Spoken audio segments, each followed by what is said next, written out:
Slovensko naše, nemalo si svojich kráľov či vojvodov, malo si len svoju sedembolestnú patrónku.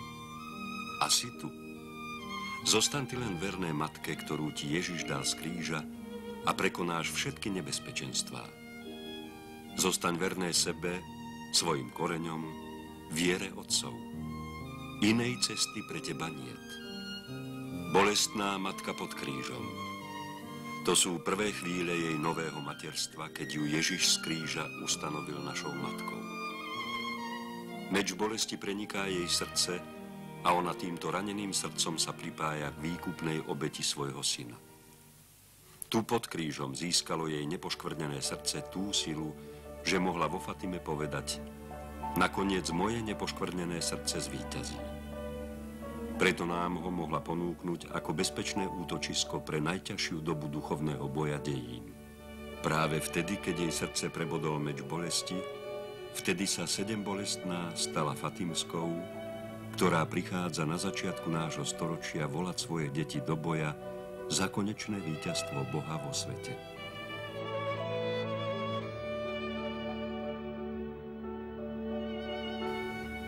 A práve tento národ, ktorý si ju po stáročia ctil ako bolestnú, jej v tejto dobe dáva tak veľkodušnú odpoveď ako Fatimskej patriť do víťazného šíku jej malých detí, jej apoštolov tejto doby, zhromaždených okolo nej vo večeradle modlitby. Milovaní synovia, takú mám radosť, keď vás vidím tu, zjednotených ako mnohých bratov, ktorí sa milujú, aby ste sa modlili so mnou vo večeradle, ktoré podivuhodne obnovuje večeradlo v Jeruzaleme. Som vždy s vami, pripájam sa k vašej modlitbe a dávam jej silu. V jeruzalemskom večeradle sa zhromaždili apoštoli na modlitbách so mnou, vašou nebeskou matkou. Aj vy dnes, zhromaždení na modlitbách v duchovnom večeradle môjho nepoškvrneného srdca, sa pripravujete na prijatie zázraku druhých turíc. Ani Ježiš nezostal v hrobe, ale vstal z mŕtvych a sedí po pravici Otca. Ani Mária nezostala bolestná pod krížom, je na nebo vzatá a ako Fatimská vedie vykúpené ľudstvo k víťazstvu viery. Ani Slovensko nezostalo v minulosti, ale ide so svojou patrónkou v jej súčasnosti, keď ona silou svojho obetovaného nepoškvrneného srdca vybojúva najväčšie víťazstvo nad Božím protivníkom. Keď dnes Slovensko ponúka kráľovskú korunu víťaznej nebeskej veliteľke, Fatimskej panne Márii, to korunuje svoju stáročnú patrónku, ktorá dnes vstala spod kríža splniť úlohu, ktorú jej v tomto storočí zverila Najsvätejšia Trojica. A jej verný národ, ktorý si ona chránila a zachovala, ide s ňou ako svojou kráľovnou a veliteľkou. Pripája sa k jej dielu mariánskeho kňazského hnutia. Lebo práve s týmto svojim dielom chce Mária uskutočniť vo Fatime prisľúbené víťazstvo. Vy ste plodom onoho môjho zjavenia. Vy ste uskutočnením tohoto môjho posolstva.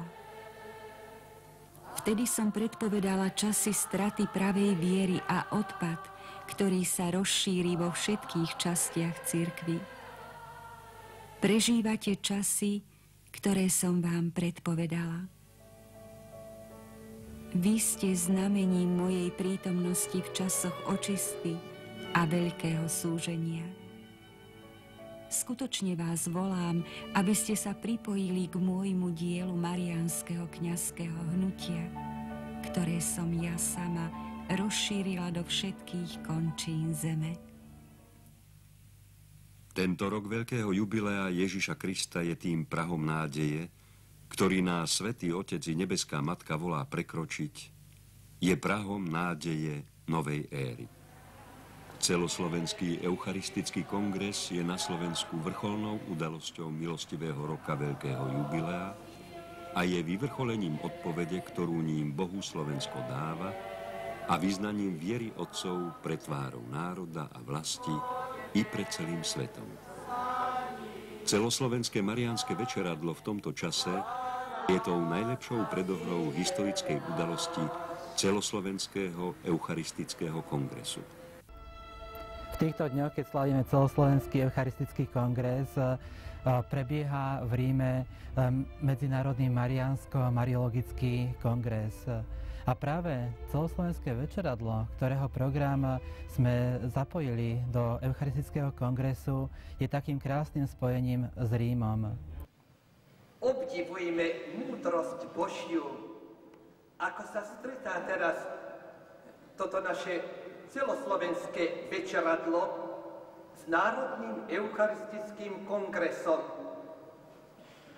Eucharistia nám bola daná vo večeradle.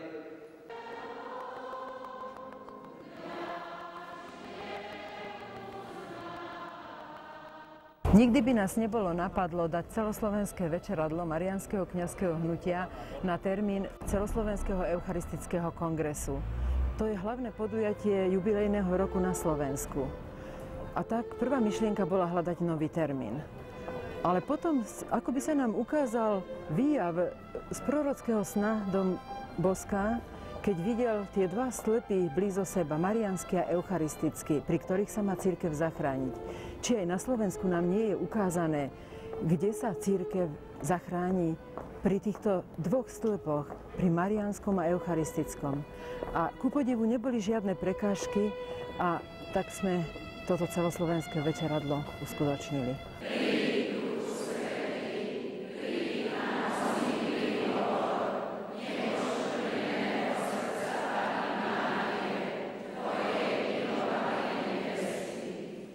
Všetkých vás pozdravujem láskou nepoškvrneného srdca Panny Márie.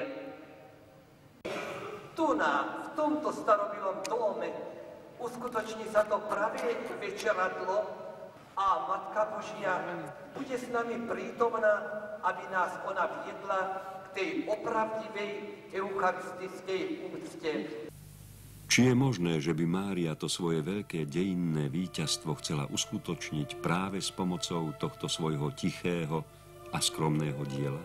Chcela ho uskutočniť obrátením celého ľudstva. Preto v mnohých svojich zjaveniach nášho storočia volá k obráteniu, modlitbe a pokániu. Keby bolo ľudstvo prijalo jej výzvy a obrátilo sa k Bohu, už to by bolo ono víťazstvo a nič iné by nebolo potrebné. Nestalo sa tak.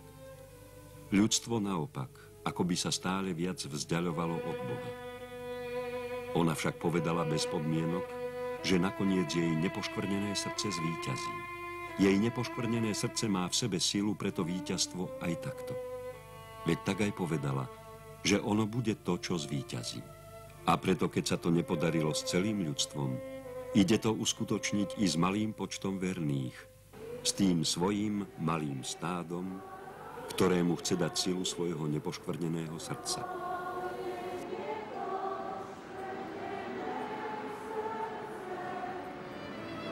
Nastala chvíľa, keď sa musí ukázať v celej svojej sile a lesku vojsko, ktoré som si svojim mariánskym kňazským hnutím v tichosti a v skrytosti sformovala vo všetkých častiach sveta.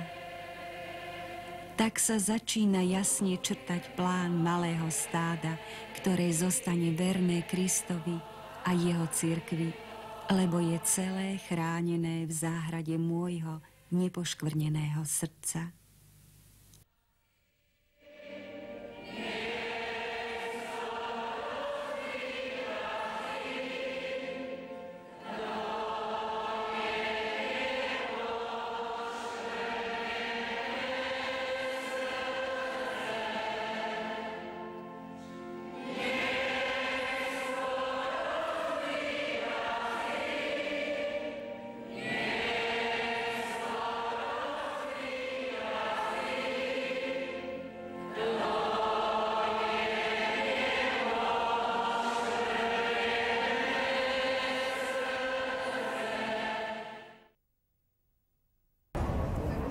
Základom hnutia je táto kniha Kňazom najmilším synom Panny Márie. Sú to príhovory Panny Márie ku svojim deťom v ktorými ich vychováva. Mária nás tu vedie veľmi výrazne k Eucharistii.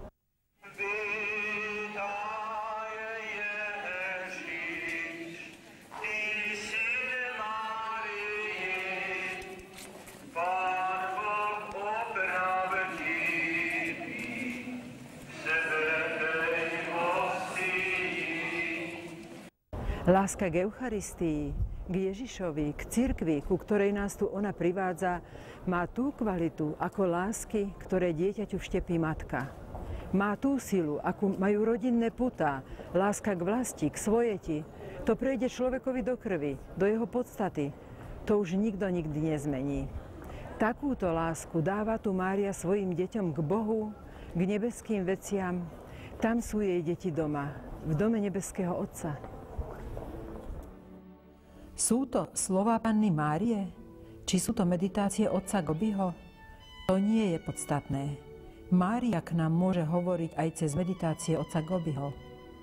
Ale je potrebné skúsiť a presvedčiť sa, či bude ku mne hovoriť, či bude pôsobiť.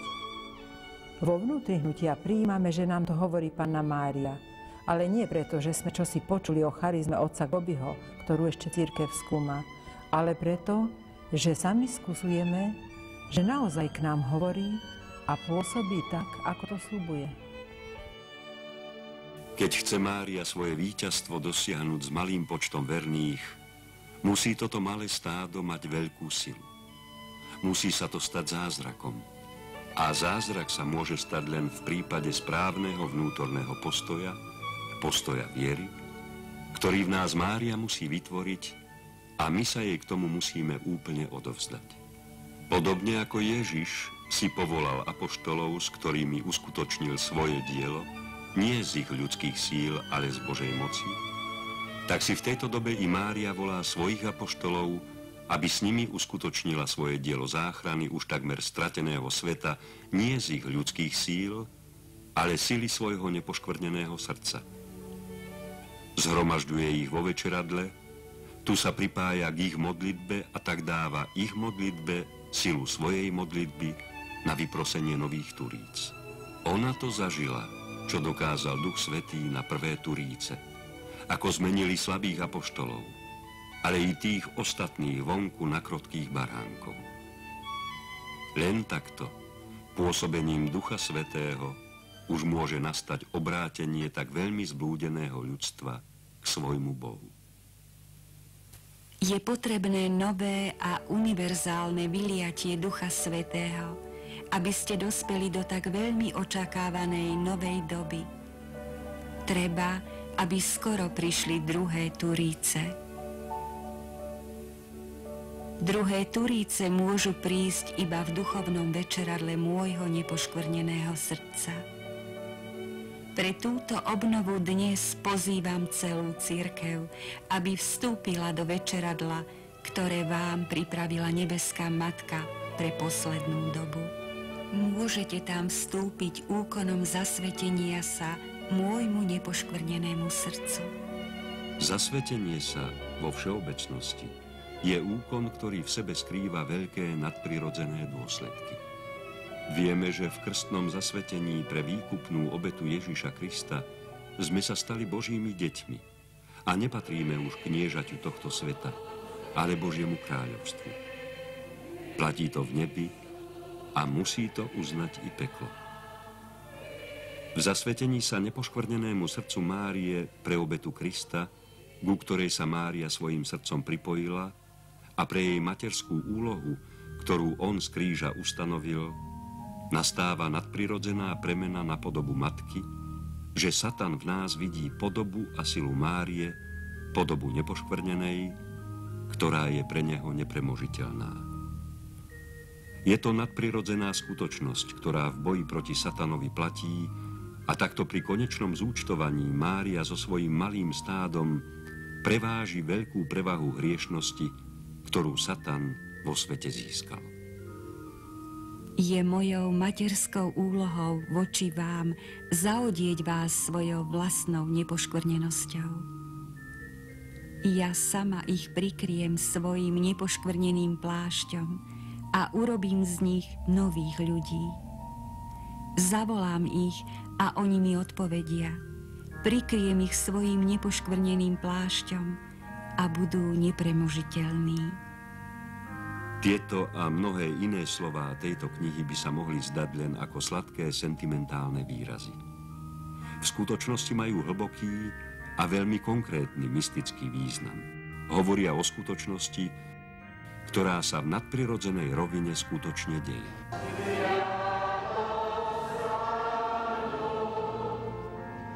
Aby ste poznali toto moje pôsobenie, musíte mať oči dieťaťa, ducha dieťaťa a srdce dieťaťa. Musíte zase byť prostý, pokorný, oddaný, chudobný a čistý.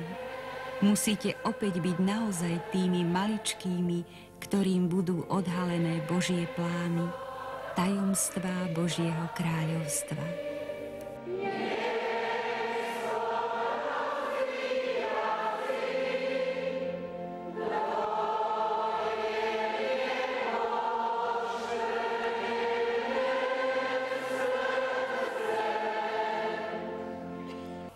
Príhovormi tejto knihy nás nebeská Matka učí materinskej reči neba.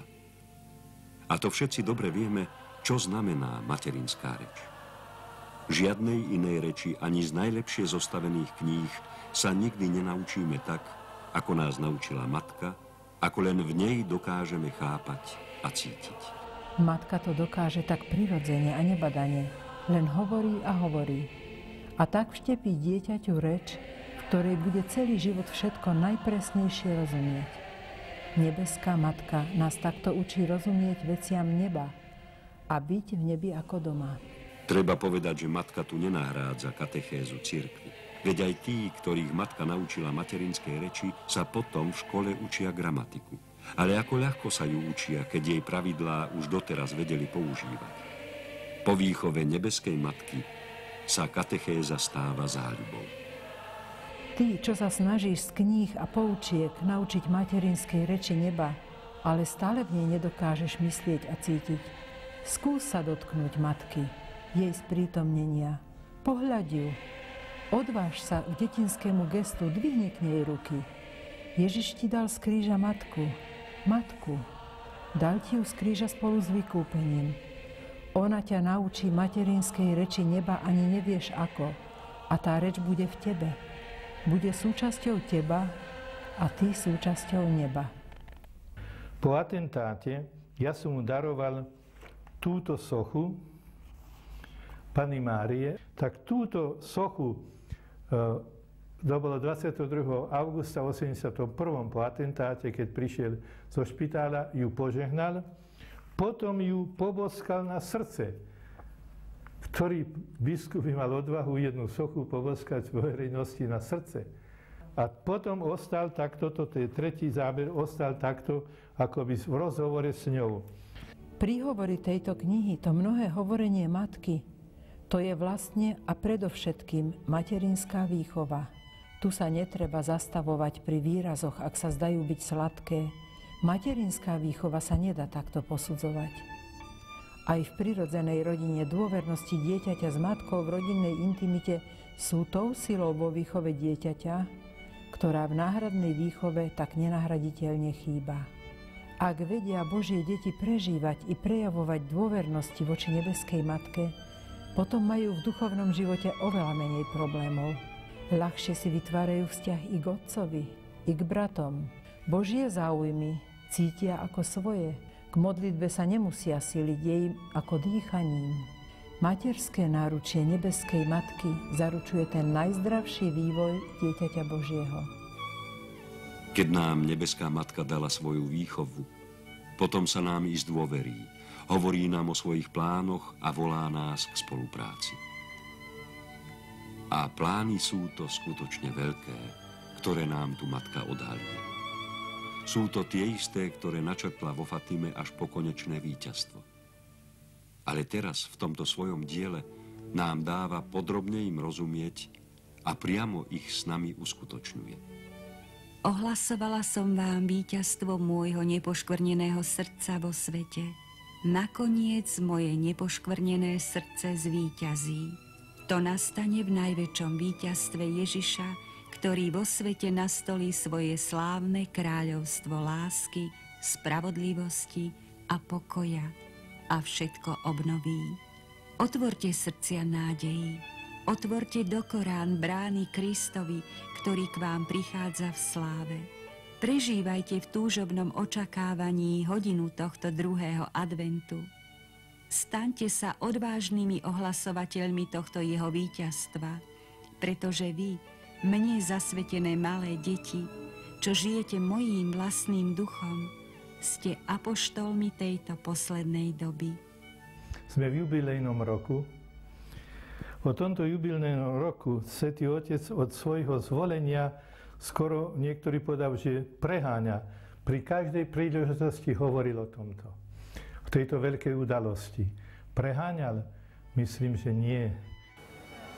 Potvrdzujem ti, že pre veľké jubileum roku 2000 sa ukáže triumf môjho nepoškvrneného srdca, ktorý som predpovedala vo Fatime. Uskutoční sa návratom Ježiša v sláve, aby nastolil svoje kráľovstvo vo svete. To sú naozaj silné slová, aj by sme sa ich báli vysloviť, keby podobne nehovorilo aj oficiálne slovo cirkvi. Sám Svätý Otec v apoštolskom liste k veľkému jubileu hovorí: terajší pontifikát už od prvého dokumentu hovorí výrazným spôsobom o veľkom jubileu, keď nabáda žiť toto obdobie očakávania ako nový advent. Som matka druhého príchodu.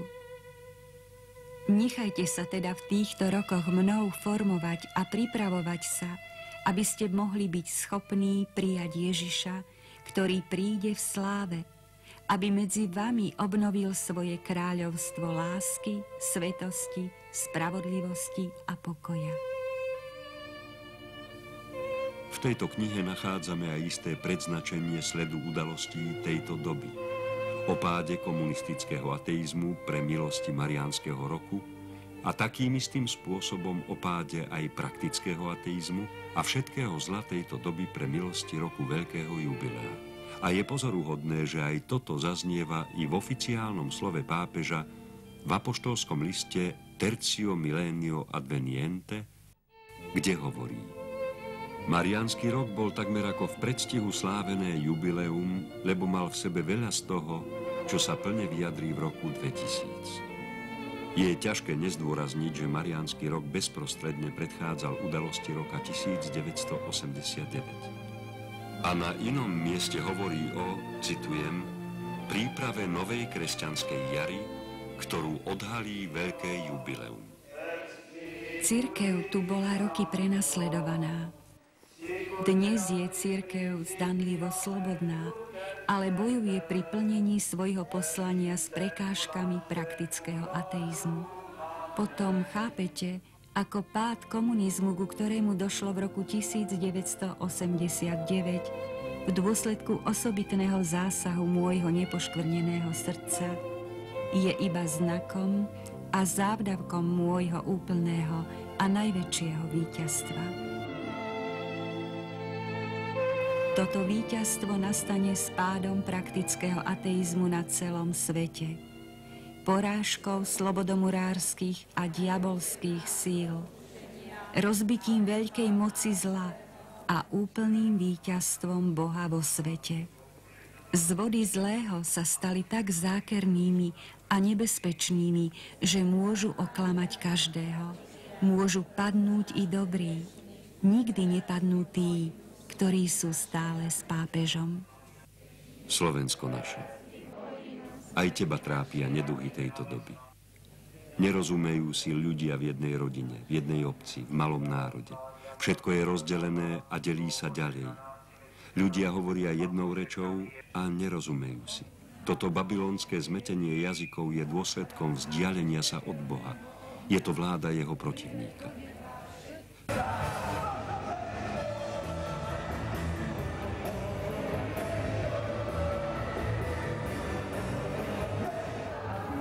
Tohto zmetenia jazykov opakom sú Turíce, keď ľudia, hovoriaci rôznymi jazykmi, si rozumeli.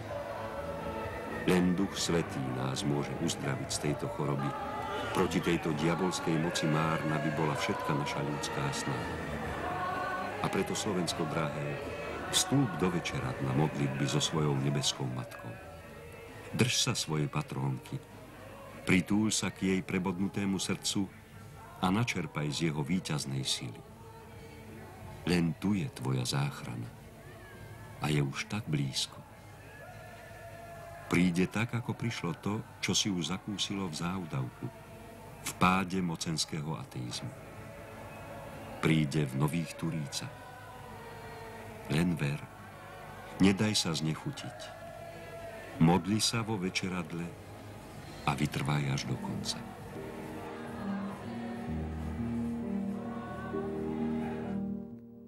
Prísľub z Fatimy, nakoniec moje nepoškvrnené srdce zvíťazí, máme istý. Aj keď ešte prežívame mnohé zlo a utrpenie, ktoré bolo predpovedané pred týmto víťazstvom.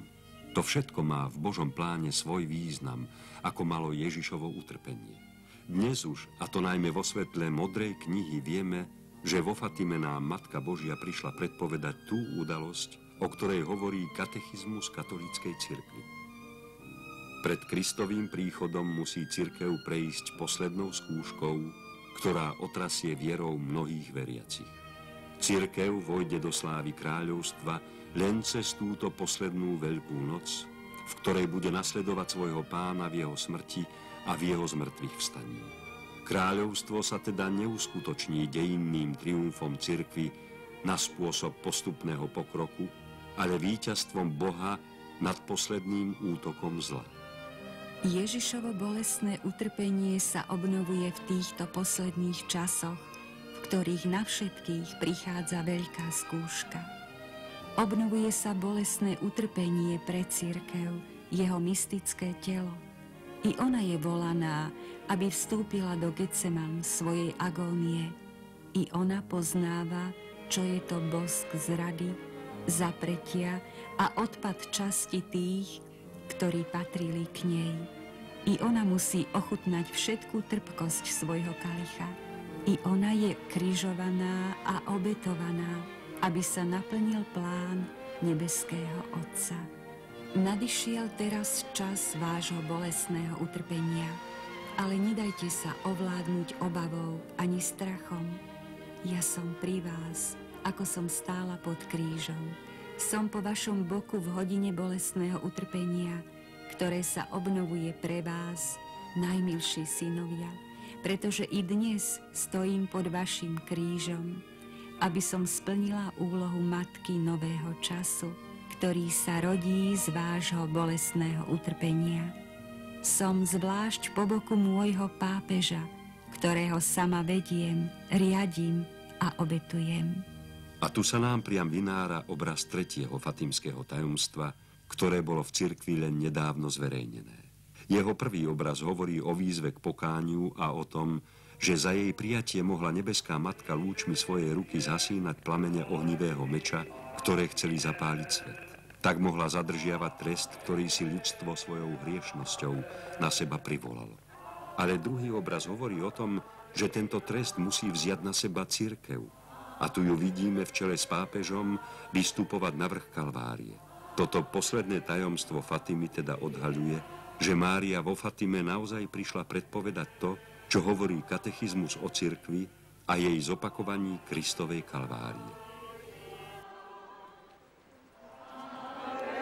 Svätý Otec pred 3 rokmi v Poľsku odložil, čo mal napísané na papieri, a začal vyprávať tak od srdca k srdcu, čo je známe, že po jeho zvolení sám kardinál Vyšinský mu povedal: tvojou úlohou bude viesť ľudstvo do 3. tisícročia, čiže to oslaviť toto veľké jubileum, túto veľkú udalosť. A on ale sa obrátil potom na veriacich: ja som ale už starý, aj slabší. Pomáhajte mi splniť túto úlohu, tento Boží plán, ktorý on považoval za smysel svojho pontifikátu. A všetci samozrejme začali kričať pomôžeme a spievať stoliat. A Svätý Otec, no nemal okuliare, tak nemusel, ale si utieral slzy. Keď dospievali, tak ešte výraznejšie povedal, ale musíte sa modliť na kolenách, aby som ja túto úlohu ozaj splnil podľa vôle Božej. A si poklakli na kolenách. A bol vyslyšaný. Dostal svetlo a porozumel, čo je Božia vôľa, ako má splniť túto svoju úlohu, ako má voviesť ľudstvo do 3. tisícročia. Zveriť ho srdcu Panny Márie. Svätý Otec osobne vložil toto do programu veľkého jubilea, a to v čase jubilea biskupov, priamych nástupcov apoštolov. Kde je biskup, tam je cirkev. Práve 7. 8. októbra prišla znovu socha Panny Márie z Fatimy a bola na námestí vyložená, a tam v sobotu večer sa všetci Svätý Otec predmodlieval, modlili Svätý Rúženec, rozjímavý Svätý Rúženec. Bolo to čosi, čo Svätý Otec aj povedal v kázni, ako keď boli všetci apoštoli vo večeradle zídení spolu s Máriou, Matkou Ježišovou, zjednotení v modlitbe, kde spolu všetci biskupy, 1500 biskupov, to sa ešte nikdy nestalo, spolu celebrovali so Svätým Otcom a potom recitovali zasvetenie, kde odovzdávali tými istými slovami, ako Pán Ježiš z kríža, keď povedal: žena, hľa tvoj syn. Od dneška celá cirkev je totus tuus, celkom tvoj, odovzdaný tak, ako svätý Ján ju zobral za svoju matku. Prvý bol, ktorý si ju zobral ozaj totus tuus, svätý Ján Apoštol, druhý je terajší svätý Ján Pavol II. Áno, keď sa v tejto dobe opakuje Kalvária, aj toto sa muselo zopakovať. Svätý Otec to naozaj pochopil, čo je úlohou jeho pontifikátu. Vystúpiť na Kalváriu a odovzdať ľudstvo matke. Už môže povedať, čo povedal Ježiš hneď po tomto úkone. Dokonané je. Ako v iných dobách, aj v tejto dobe, a zvlášť v tejto rozhodujúcej dobe, musí byť svet pokropený krvou mučeníkov, ako ukazuje jej záverečný obraz 3. tajomstva. Ale v tejto dobe hriešnosť je tak veľká, že všetci Boží verní by museli podstúpiť mučeníctvo. A nezostalo by už na svete nikoho, kto by mohol ešte preniesť evanjelium do budúcnosti. Nebolo by budúcnosti. Kristus by sa nemal kam vrátiť v sláve. Teraz chápeme, prečo nám Matka hovorí, že Satan si je už istý svojim víťazstvom. On ale nepozná tajomstvo, ktoré ukrýva nepoškvrnené srdce Márie. Doňho on nikdy nevstúpil. A preto má z neho hrôzu. V tomto srdci je ukrytá sila, ktorá mu aj toto jeho víťazstvo vytrhne z rúk. Že ako? Aj to nám tu Matka vyjavuje. Vo svojom nepoškvrnenom srdci môže zo svojich detí urobiť plnohodnotných mučeníkov a pritom ich zachová pre novú éru ako apoštolov novej evangelizácie. Preto nás volá do bezpečného útočiska svojho nepoškvrneného srdca, lebo tu môže naše áno zasvetenia zmeniť na skutočné mučeníctvo, čerpané jej srdcom z Kristovej obety a pritom nás zachovať pre štafetu evanjelia. Toto je vaše mučeníctvo srdca, na ktoré vás všetkých pripravujem. Na mojom materinskom srdci každý nech podá Otcovi svoju vnútornú obetu. V tomto srdci ste malými deťmi, ktoré vediem k vnútornej miernosti, aby ste na pozvanie môjho syna, ktorý vás spája so svojou obetou, mohli odpovedať: áno, moji najmilší synovia, povedzte ho so mnou, toto svoje áno, Otcovej vôli. Potom skoro uvidíte, ako nastáva ráno nového sveta, očisteného a obmytého vašou zmiernou obetou. Slovensko, počúvaj Matku. Čím viac platíš dlhu vo večeradle, tým menej musíš zaplatiť krvou a utrpením. Sú to naozaj veľké veci, ktoré sa idú uskutočniť. A my sme k tomu povolaní. Najlepšou učiteľkou pre veľké Božie veci môže byť Mária. Ona urobila tak veľkú vec, že priviedla na svet Spasiteľa. Pritom neurobila v živote nič veľké, len dala Bohu svoje úplné áno. Ostatné vykonal Boh. Musíte ísť tou istou cestou, ktorou šla vaša nebeská matka. Učím vás hovoriť stále áno na to, čo Ježiš od vás žiada. Tie najväčšie veci v dejinách spásy musí urobiť Boh. Potrebuje k tomu však ľudské áno. Aj vykúpenie mohol urobiť len Boh. Preto prišiel na tento svet. Ale musel sa stať človekom, aby mohol dať to ľudské áno Otcovej vôli. Aj toto doplnenie vykúpenia cirkvou a konečné vyhodenie kniežaťa tohto sveta a nastolenie Božieho kráľovstva sa stane len z moci Božej. Ale je k tomu potrebné to ľudské áno. Tomu nás Mária učí a v našom zasvetení ho od nás dostáva. Prijíma ho do svojho nepoškvrneného srdca a pretvára ho na svoje dokonalé áno. Ježiš nás vykúpil poslušnosťou Otcovej vôle. Pre neho Otcova vôľa bola, aby zomrel za nás na kríži. Aj cirkev ho v tom má nasledovať. Pre ňu je tá Otcová vôľa to, čo od každého z nás Boh žiada. Naše stavovské povinnosti, rodinné starosti, čestná práca v zamestnaní, všetko to, kam nás Boh v živote postavil. Naše áno tejto Otcovej vôli zbiera Mária do svojho srdca, aby ho predložila Otcovi ako zopakovanie Kristovej poslušnosti. Dajte sa položiť na oltár svojho vlastného kríža.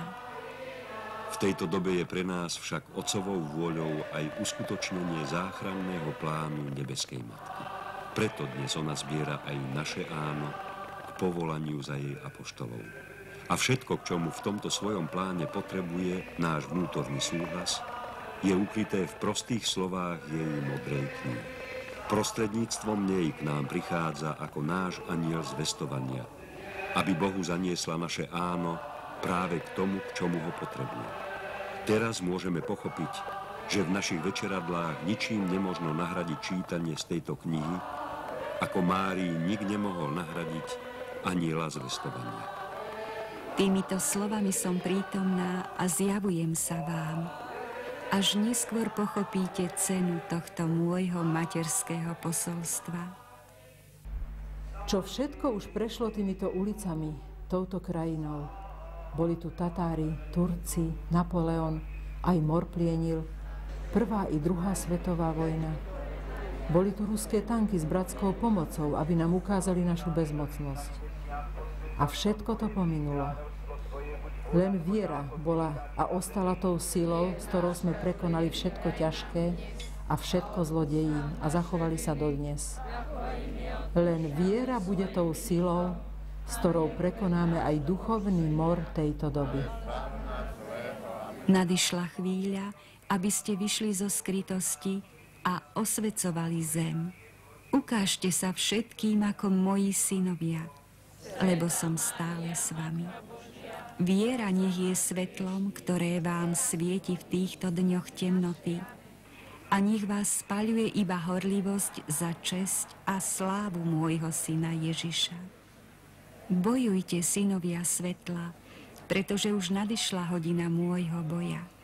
V krutej zime ste výhonkami, ktoré vyrastajú z môjho nepoškvrneného srdca a ktoré rozložím na konáre cirkvi, aby ste vedeli, že práve nastáva jej najkrajšia jar. Budú to pre ňu druhé turíce. Preto vás volám, aby ste sa vo večeradlách často modlili modlitbu, o ktorú som vás prosila. Príď, Duchu Svätý, príď na mocný príhovor nepoškvrneného srdca Panny Márie, tvojej milovanej nevesty. S láskou matky, ktorú ste po tieto roky počúvali, nasledovali a oslavovali, vás všetkých žehnám v mene Otca i Syna i Ducha Svätého.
Slovensko, nemalo si svojich kráľov či vojvodov, len svoju sedembolestnú patrónku. Ona ťa učila, akú cenu a silu má utrpenie, keď je obetované Bohu. A teraz ako tvoja víťazná kráľovná ťa vedie k tvojmu kráľovi z mŕtvych vstalému, živému v Eucharistii. Len v eucharistickom Ježišovi je život, ktorý ešte raz naplní cirkev duchom milosti a svetla. Lebo on je prameňom jej obnovenej svetosti. Ježiš v Eucharistii. Tento eucharistický kongres je vyvrcholením slavenia veľkého jubilea na Slovensku. A práve Panna Mária je tá, ktorá privádza svoje dietky k Ježišovi.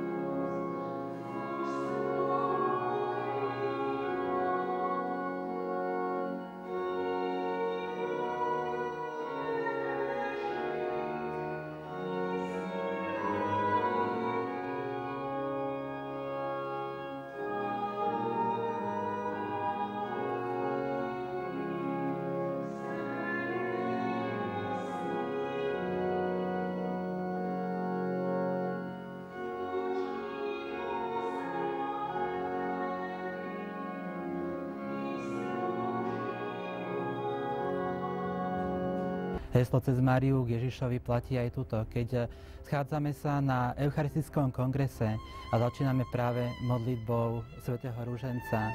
Panna Mária svoje dietky vedie k svojmu synovi, Pánovi Ježišovi, ktorému sa klaniame prítomnému v oltárnej sviatosti.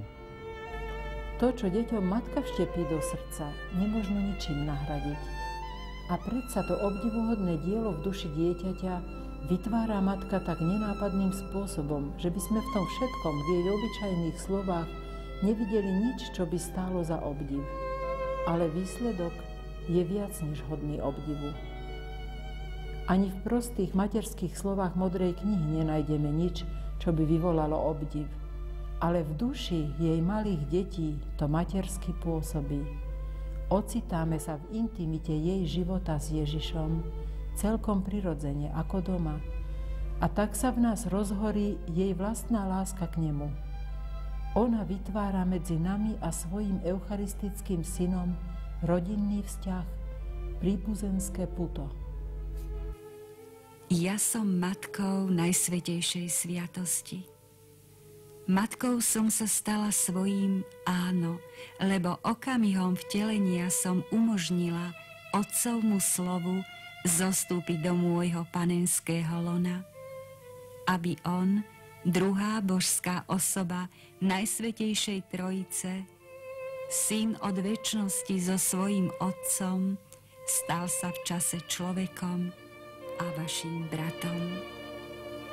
Keď prijal ľudskú prirodzenosť, mohol uskutočniť dielo vykúpenia. Prijatím ľudskej prirodzenosti Ježiš mohol splniť to, čo by ako Boh nemohol. Nevinne trpieť, umrieť, ponúknuť sa Otcovi za dokonalú obetu a tak dať spravodlivosti pravé a dôstojné zadosťučinenie. Skutočne, on trpel za vás všetkých, vykúpil vás od hriechov a dal vám možnosť prijať ten božský život, ktorý ste stratili v okamihu, keď vaši prarodičia spáchali hriech. Premýšľajte o ňom v tejto jeho večnej kňazskej úlohe, aby ste mohli pochopiť, ako som ja, matkou Ježiša, predovšetkým kňaza. Preto som i skutočnou matkou Najsvätejšej sviatosti. Nie, že by som ho znovu zrodila pre túto sviatostnú skutočnosť na oltári. To je úloha vyhradená vám, moji synovia kňazi. To je vaším poslaním, takým podobným mojej materskej úlohe, lebo vy v čase svätej omše, prostredníctvom konsekračných slov, skutočne rodíte môjho syna. Odo mňa ho prijali chudobné jasle biednej jaskyne a od vás ho teraz prijíma studený oltárny kameň. Ale vy, ako ja, rodíte môjho syna. A Matka Božia tak veľmi prosí, aby kňazi boli čistého života. Vyjadruje to bolesť Ježiša Krista nad tým vtedy, keď kňazi strácajú práve túto najpotrebnejšiu vlastnosť a s tým chodí pravda potom aj úbytok viery. Ako všetkých nás povzbudzuje, nás, kňazov, Matka Božia, aby sme sa spamätali, aké je to tajomstvo, že kňaz môže, jediný kňaz môže konať tú eucharistickú obetu a preto všetkých nás vyzýva k tej čistote. Dneska vy vidíte, čo sa deje v tomto svete. Ako chce svet strhnúť kňazov, ako ich chce dostať z toho piedestálu čistoty, celibátu. Ako sa hlása mnohokrát tie požiadavky, zrušenie celibátu a podobne. Preto by kňazi mali tak prijať toto posolstvo určené práve pre nich. Pre nás je určené to posolstvo, ale my vám všetkým chceme ďakovať, ktorí ste prijali a prijímate toto posolstvo Matky Božej a združujete sa v tomto mariánskom kňazskom hnutí, aby ste vy nám pomáhali.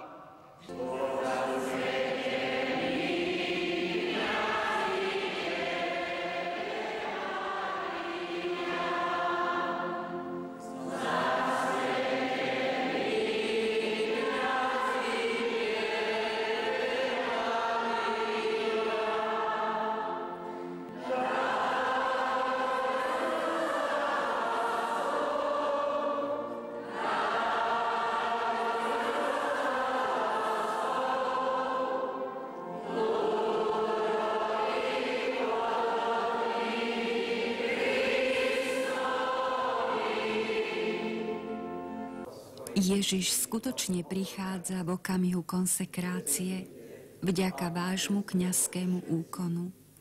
Vašim ľudským áno, mocným pôsobením Ducha Svätého, ktorý premieňa chlieb a víno na telo a krv Kristovu, umožňujete mu túto jeho novú a skutočnú prítomnosť medzi vami. On sa vám dáva, aby pokračoval v diele vtelenia a vykúpenia, aby naplnil tajomstvo obety na Kalvárii, ktorú priniesol Otcovi vo svojej ľudskej prirodzenosti. Tak v Eucharistii je Ježiš prítomný vo svojom božstve a vo svojom oslávenom tele. Synovia, jeho telo je oslávené, ale nie je iné. Nejde teda o jeho nové zrodenie. V skutočnosti je to isté telo, ktoré som mu dala ja, narodené v Betleheme, zomreté na Kalvárii, položené do hrobu a z neho z mŕtvych vstalé, berúc na seba novú podobu, podobu oslávenú. V nebi Ježiš so svojím osláveným telom zostáva synom Márijným.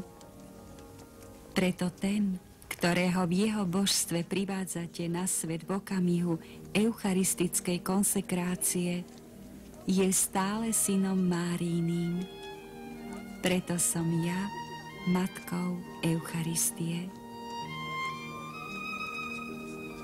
A ako matka stále som pri svojom synovi, tak to bolo na zemi a tak je to i v nebi.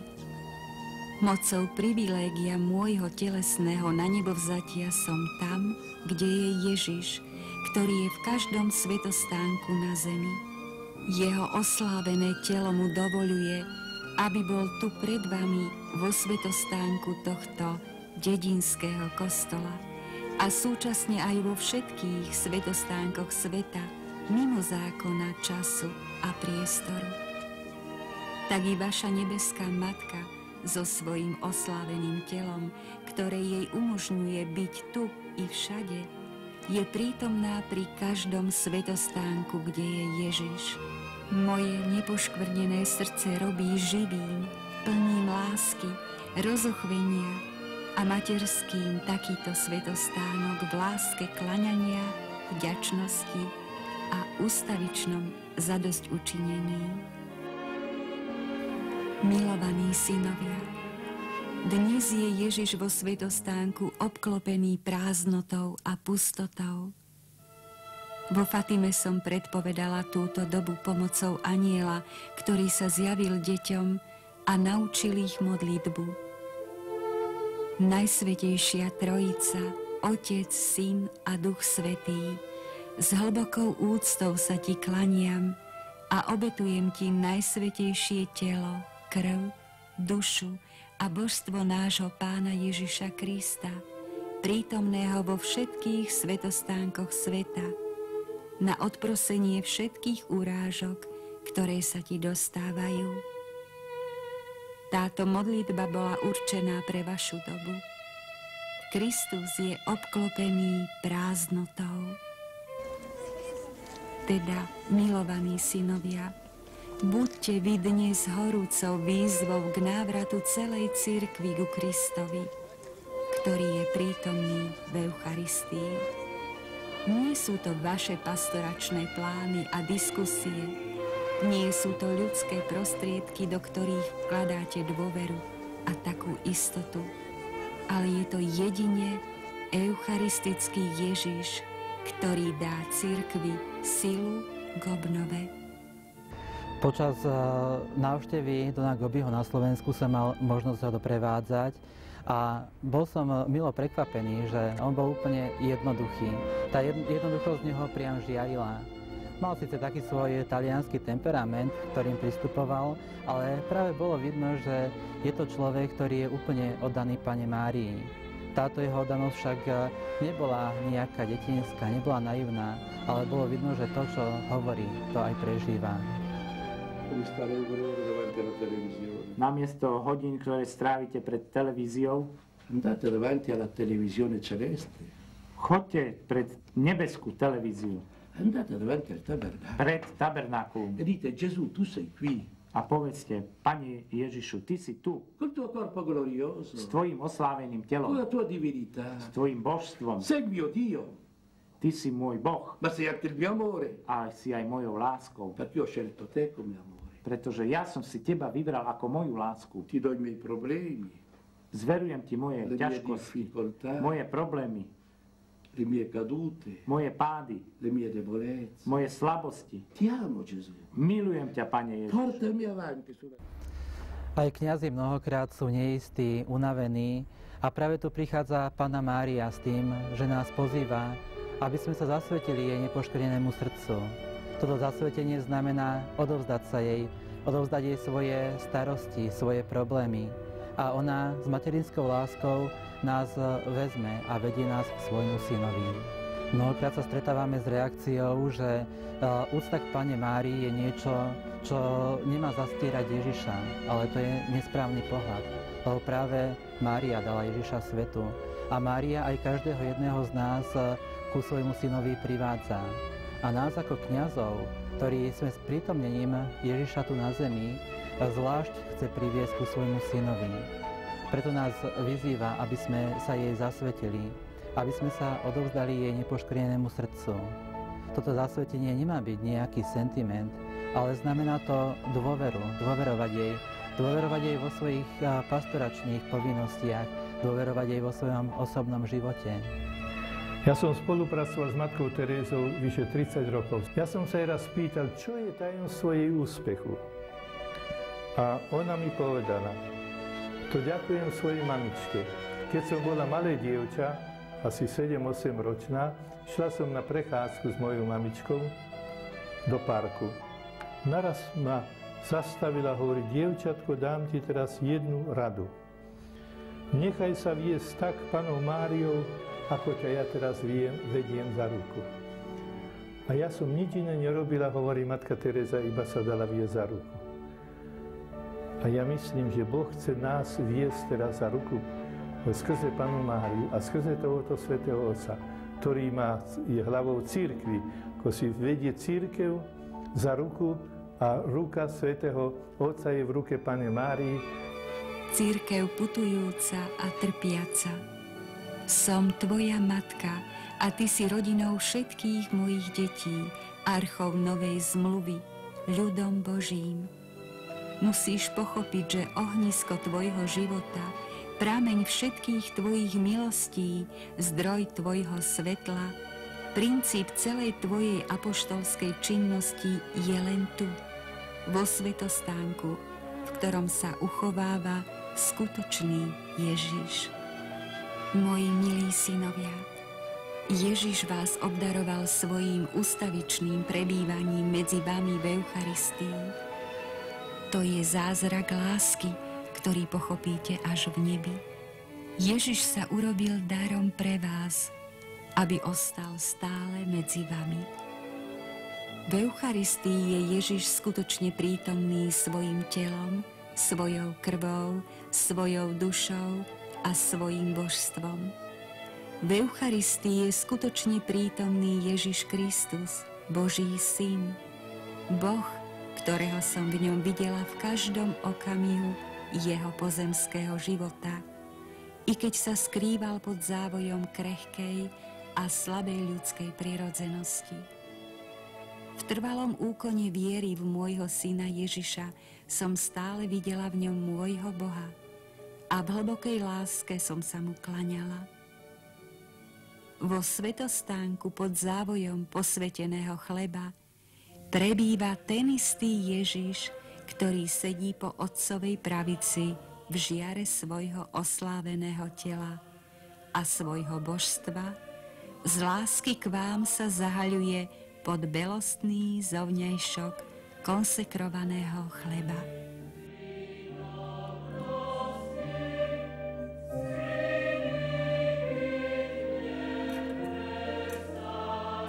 Milí synovia, dnes musíte ešte viac veriť v jeho prítomnosť medzi vami, v reálnu prítomnosť Ježiša Krista v Eucharistii. Žiadam vás, aby ste sa všade vrátili k hodinám adorácie pred Ježišom, vystaveným vo sviatosti. Túžim potom, aby rástol hold lásky voči Eucharistii a aby sa prejavil aj vonkajšími znakmi, vyjadrujúcimi vašu vieru a úctu. Obklopte eucharistického Ježiša kvetmi a svetlami.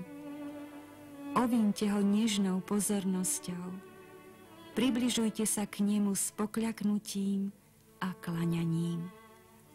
Keby ste vedeli, ako vás eucharistický Ježiš miluje, ako i nepatrné gesto vašej lásky ho naplňa radosťou a útechou. Ježiš odpúšťa toľko svetokrádeží a zabúda na nekonečnú nevďačnosť pre jedinú kvapku čistej kňazskej lásky, ktorú kladiete do kalicha jeho eucharistického srdca.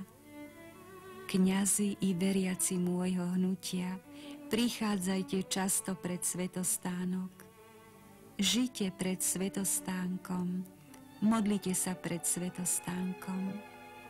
Nech je vaša modlitba trvalou modlitbou, modlitbou adorácie a prosby, vďaky a zadozučinenia.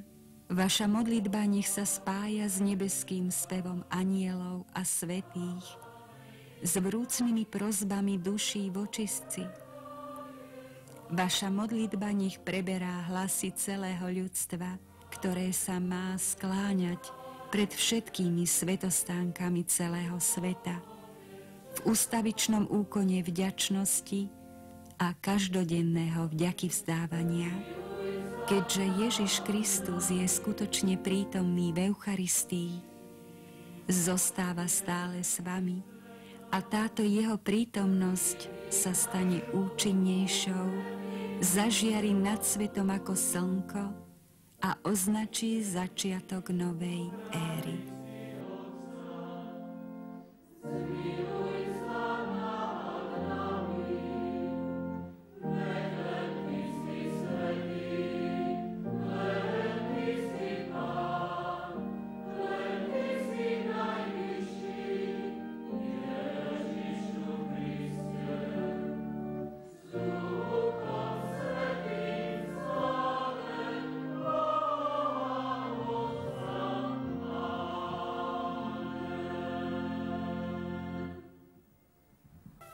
Príchod slávneho Kristovho kráľovstva bude súvisieť s najväčšou žiarou úcty k Eucharistii.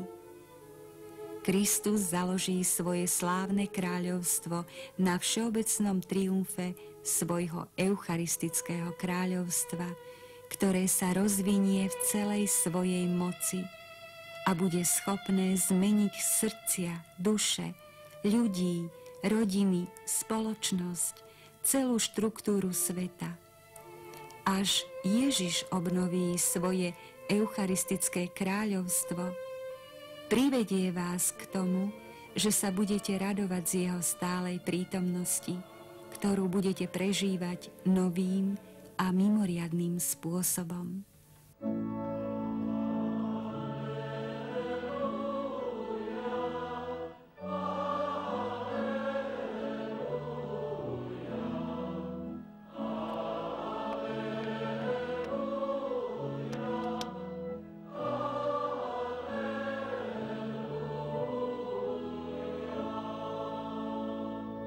Keď jedli, vzal chlieb, dobrorečil, lámal ho a dával im hovoriac: Vezmite, toto je moje telo.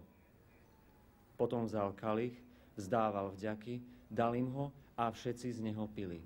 A povedal im: Toto je moja krv novej zmluvy, ktorá sa vylieva za všetkých. Veru hovorím vám, už nebudem piť z plodu viniča až do dňa, keď ho budem piť nový v Božom kráľovstve. Potom zaspievali chválospev a vyšli na Olivovú horu. Ježiš je skutočne prítomný v Eucharistii, preto chce vstúpiť do trvalého spoločenstva života s vami. Keď prichádzate pred Neho, vidí vás. Keď k Nemu hovoríte, počúva vás. Keď Mu zverujete niečo, prijíma do svojho srdca každé vaše slovo. Keď prosíte, vždy vás vyslyší.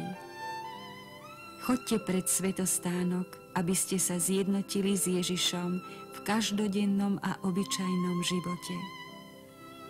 S takou prirodzenosťou, s akou hľadáte priateľa, s akou sa zverujete ľuďom, ktorí sú vám drahí, ako cítite potrebu priateľov, ktorí vám pomáhajú.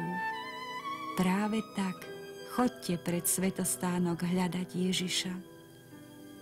Urobte Ježiša svojim drahým priateľom, osobou dôvernou, žiadúcou a milovanou. Povedzte Ježišovi, že ho milujete a často to opakujte. Prišiel čas, keď vás všetkých chcem pred svetostánkom. Chcem, aby sa vašim prostredníctvom vrátil eucharistický kult k novému rozkvetu v celej cirkvi a stále rástol. Teraz už musí skončiť tá hlboká kríza v úcte voči Eucharistii. Tá kríza zamorila celú cirkev a stala sa koreňom mnohorakej nevernosti a rozšírenia veľkého odpadu.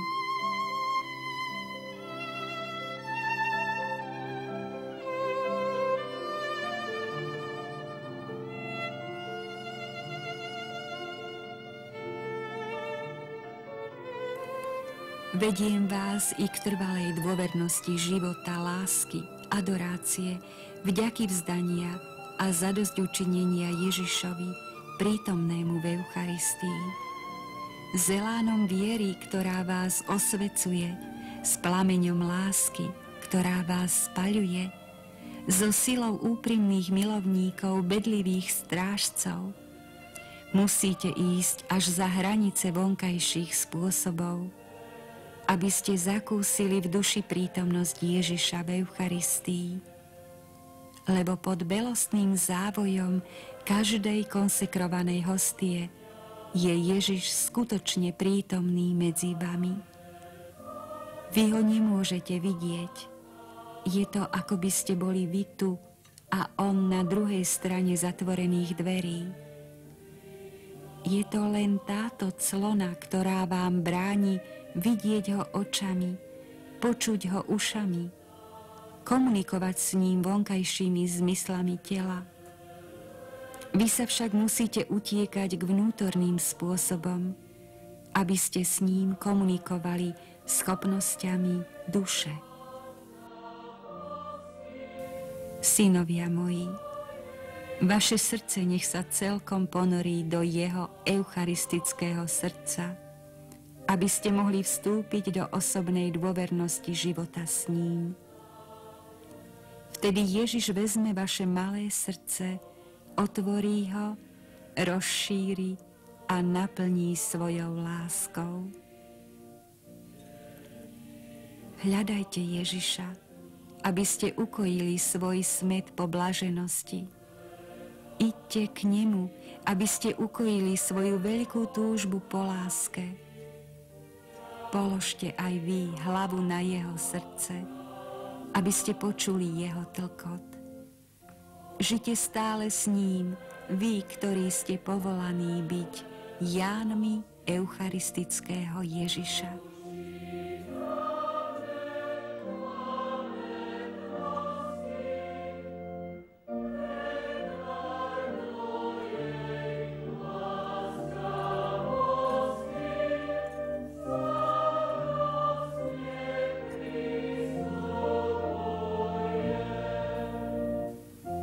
Najmilší synovia, slávne Kristovo kráľovstvo sa upevní predovšetkým v srdciach a v dušiach.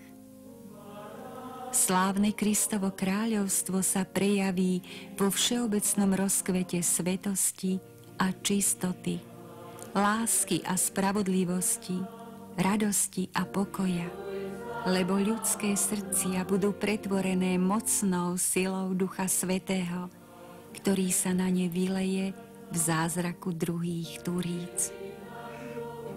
Slávne Kristovo kráľovstvo sa prejaví tiež v novom životnom štýle všetkých ľudí, lebo budete vedení k tomu, aby ste žili len pre slávu Pána. A Pán bude oslávený vtedy, keď vy všetci budete dokonale plniť jeho božskú vôľu. Slávne Kristovo kráľovstvo sa upevní, až bude dokonaná porážka satana a všetkých duchov zla a bude zničená jeho diabolská moc. Slávne Kristovo kráľovstvo sa uskutoční súčasne s triumfom Ježiša eucharistického. Vo svetle našej nebeskej Matky vieme, že dnes Slovensko vyšlo v ústrety Pánovi, ktorý prichádza. Čo dnes prežívame, je naozaj historická udalosť. Je to začiatok novej éry, prvé brieždenie slávy, ktorá sa má naplno rozvinúť, aby v nej mohol raz Kristus prísť na tento svet. Je to prejav viery v neviditeľnú Ježišovu prítomnosť v Eucharistii, aby za túto vieru mohol prísť aj viditeľne, ako ho učeníci videli odchádzať.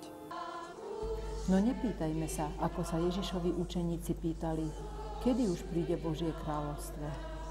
Ježiš im povedal, ono je vo vás.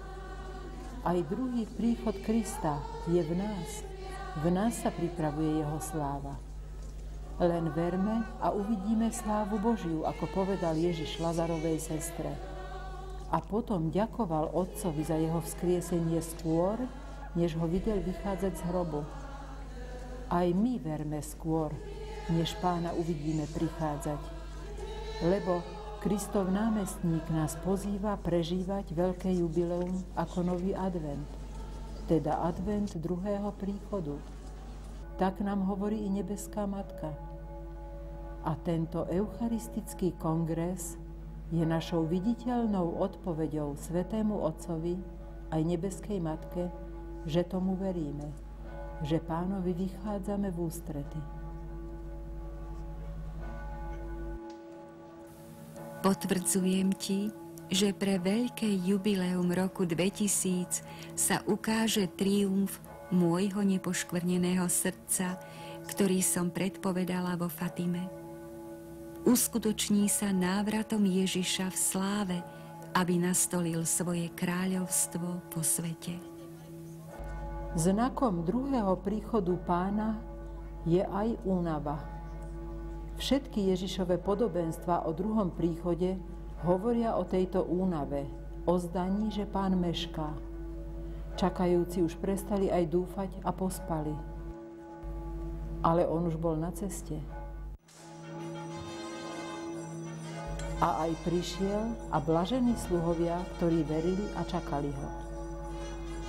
Ježiš nám teda predpovedal takúto skúšku viery pri svojom druhom príchode. Veď je to tak významný bod dejín, že potrebuje takúto abrahamovskú vyskúšanú vieru. Takú musela pri prvom príchode osvedčiť Mária.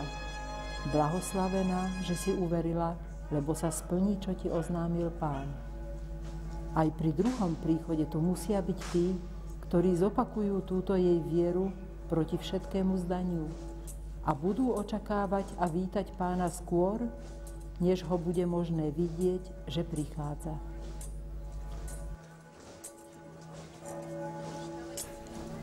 Len verme a vytrvajme. U Boha sa neodmenuje vykročenie, ale až vytrvanie. Nech nás ako premáha únava, vytrvajme vo večeradlách a pred svetostánkom, až kým neuvidíme druhé Turíce.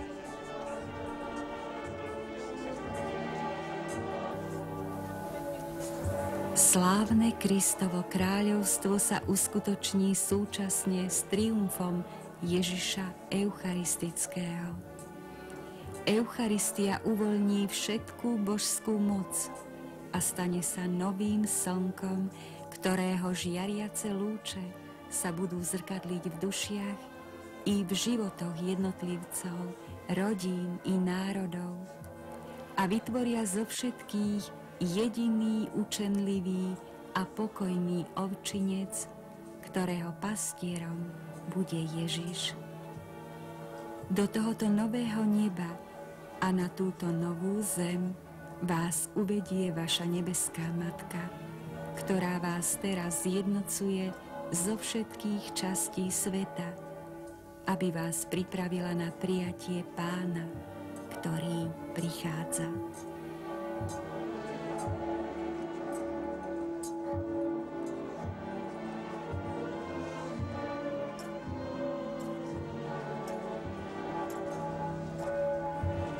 Už nebude kniežaťom tohto sveta Boží nepriateľ. Boží verní už nebudú cudzincami v tomto svete. A my si musíme zvykať na celkom nové podmienky a naše nové úlohy. Aj vo svetských veciach bude platiť Boží poriadok. Národy a štáty budú spravované Božím zákonom. To budú všetci očakávať od Božích detí, aby nastolili i vo svete Boží zákon a všetci ho účinkom druhých turíc s radosťou a úľavou príjmú ako vytúžený poriadok. Už nielen v cirkvi, ale aj vo svete jediným pánom a kráľom bude Ježiš Kristus, pred ktorým sa konečne zohne každé koleno na nebi, na zemi aj v podsvetí.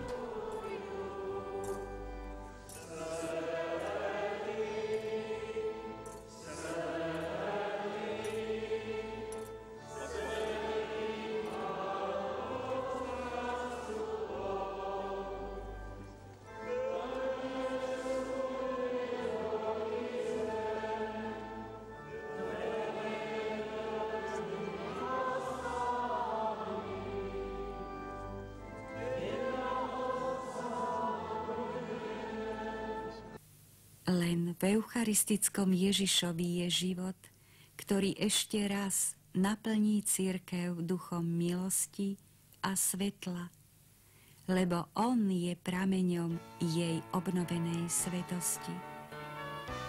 Ježiš Eucharistii.